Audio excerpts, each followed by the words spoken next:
The autumn sun spilled soft gold through the trees of Central Park as Victoria Chambers sat quietly on a bench, grateful for a rare afternoon away from her glass-walled office. At 37, she was the CEO of Chambers Media Group, a title she had earned through grit and sacrifice.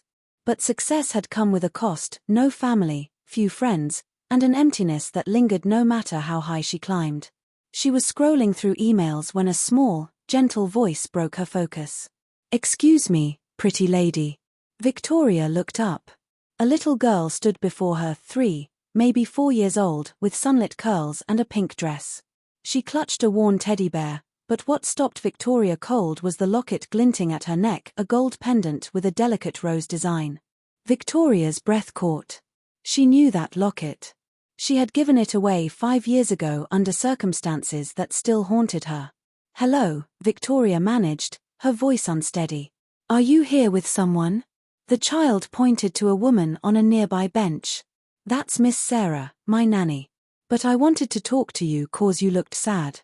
Mommy says we should help sad people feel better." Victoria forced a smile, her eyes fixed on the necklace. "That's very kind of you. What's your name?" "I'm Emma," the girl said proudly. "I'm 3.5. What's your name?" "I'm Victoria. And that's a beautiful necklace you're wearing, Emma." Emma touched the locket softly.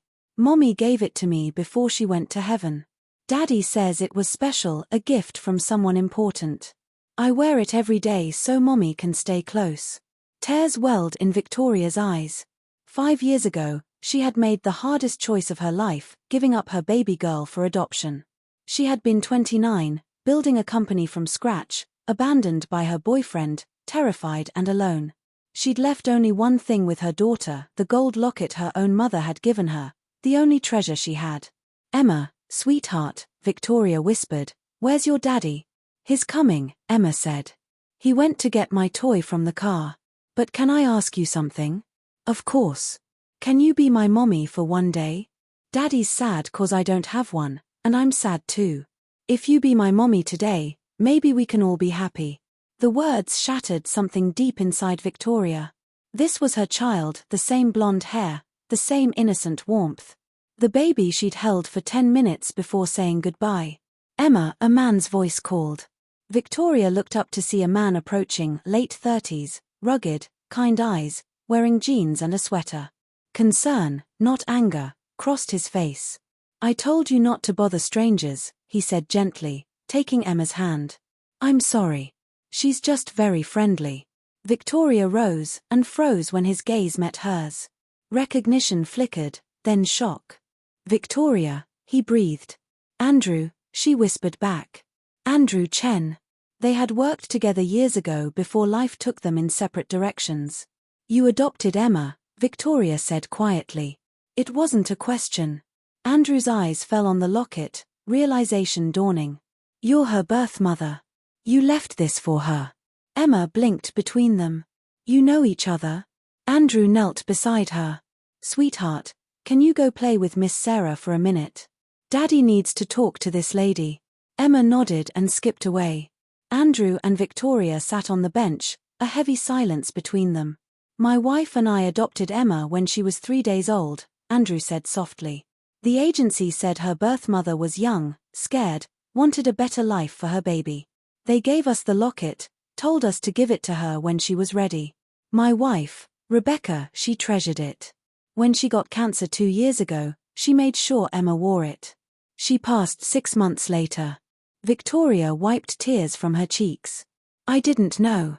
I never knew who adopted her, if she was happy." "She's been loved every day," Andrew said. "But losing Rebecca broke us both. Emma misses her mom every night. When I gave her up," Victoria whispered, "I thought I was doing the right thing. I was broke, alone, trying to build my company. I wanted her to have stability, love, everything I couldn't give. But I've regretted it every single day." Andrew looked at her quietly. "Emma asked you to be her mom for one day. What if I asked you to be her mom for longer?" Victoria stared at him. "What?" "I've been alone with her for 18 months, Andrew said. "She needs a mother figure. Someone to love her, guide her. Maybe this isn't a coincidence. Maybe it's fate giving you both a second chance. I'm a CEO, Andrew, Victoria whispered. I barely have time for myself.